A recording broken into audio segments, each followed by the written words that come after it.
Brain stroke પેરાલિસિસની અસર old એજના લોકોમાં વધારે જોવા મળે છે, પરંતુ આવા સ્ટ્રોક શું યંગ જનરેશન 20 થી 30 એજના લોકોમાં થઈ શકે છે? હું છું doctor Himanshu Patel, consultant neurosurgeon. બ્રેનમાં અશુદ્ધ લોહીનું પરિવહન કરતી વેન જ્યારે બ્લોક થઈ જતી હોય છે ત્યારે CVST કોર્ટિકોવેનસ સાઇનસ થ્રોમ્બોસિસ નામનો બ્રેન સ્ટ્રોક થતો હોય છે. આવો સ્ટ્રોક યંગ જનરેશનના લોકોમાં વધારે જોવા મળે છે.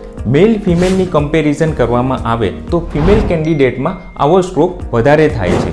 આ સ્ટ્રોક થવાના મુખ્ય કારણમાં being pregnant, taking a birth control pills, inherited disease like thrombophilia, infectious disease like COVID-19 કે ડિહાઇડ્રેશન જેવી પરિસ્થિતિમાં જોવા મળતું હોય છે. આ સ્ટ્રોકમાં બ્રેન ઉપર ખૂબ જ વધારે પ્રમાણમાં સોજો આવી જતો હોય છે, જેના લીધે દર્દી બેભાન થઈ જાય છે અને જાન જવાનું જોખમ વધી જતું હોય છે. આવી પરિસ્થિતિમાં ન્યુરોસર્જન દ્વારા ડીકમ્પ્રેસિવ ક્રેનિએક્ટોમી નામની સર્જરી કરવામાં આવે છે.